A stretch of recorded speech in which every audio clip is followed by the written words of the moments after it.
ஹைதராபாத் அணிக்கு எதிரான போட்டியில் ஆர்சிபி அணியின் நட்சத்திர வீரர் விராட் கோலி 43 பந்துகளில் 51 ரன்கள் சேர்த்து ரசிகர்களுக்கிடையே விமர்சனத்தை பெற்று வருகிறது.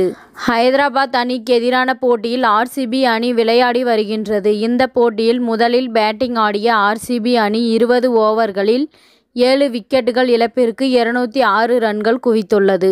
அதிகபட்சமாக விராட் கோலி 51 ரன்களும், ரஜத் படிதர் 20 பந்துகளில் 50 ரன்களும், கேமரூன் கிரீன் 20 பந்துகளில் 37 ரன்களும் விளாசினர். இந்த போட்டியில் விராட் கோலியின் பேட்டிங் மீண்டும் விமர்சனத்திற்கு உள்ளாகியுள்ளது. இந்த சீசனில் விராட் கோலி சிறப்பாக ரன்களை குவித்தாலும் அவரின் ஸ்ட்ரைக் ரேட் அனைவராலும் விமர்சிக்கப்பட்டு வருகின்றது. இன்றைய ஆட்டத்தில் பவர் பிளே ஓவர்களில் 18 பந்துகளில் 32 ரன்களை விளாசிய விராட் கோலி மிடில் ஓவரில் 23 பந்துகளில் 19 ரன்களை மட்டுமே சேர்த்துள்ளனர். இந்த இன்னிங்ஸில் விராட் கோலி 250 ஸ்ட்ரைக் ரேட்டில் தொடங்கிய போதும் கடைசியாக வெறும் 118 ரன்கள் ஸ்ட்ரைக் ரேட்டில் தான் முடித்துள்ளார்.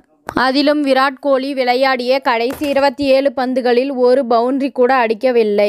அது மட்டும் அல்லாமல் குறைந்த ஸ்ட்ரைக் ரேட்டில் அதிக அரை சதங்கள் அடித்த வீரர்களில் விராட் கோலி 7 அரை சதங்களுடன் முதலிடத்தில் இருக்கின்றார். இந்த IPL தொடரில் மிடில் ஓவர்களில் விராட் கோலியின் ஸ்ட்ரைக் ரேட் 123.28 ஆக மட்டுமே உள்ளது.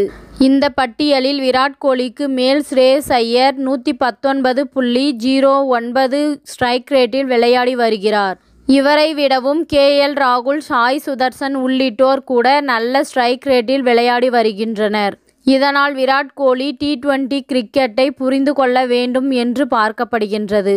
குறிப்பாக வேகப்பந்து வீச்சாளர்களை வெளுக்கும் விராட் கோலி ஸ்பின்னர்கள் வந்தாலே பெட்டி பாம்பாக அடங்கிவிடுகிறார். இன்றைய ஆட்டத்தில் கமின்ஸ் அதே டெக்னிக்கை பயன்படுத்தியே விராட் கோலியை கட்டுப்படுத்தியது குறிப்பிடத்தக்கது. இத்துடன் இந்த செய்தி முடிவடைகின்றது. நன்றி, வணக்கம். மீண்டும் அடுத்த வீடியோவில் சந்திப்போம். மேலும் இதுபோன்ற சுவாரஸ்யமான தகவல்களை அறிய தமிழ் சிறை சேனலை சப்ஸ்கிரைப் பண்ணுங்க, ஷேர் பண்ணுங்க, லைக் பண்ணுங்க மற்றும் கமெண்ட் பண்ணுங்க.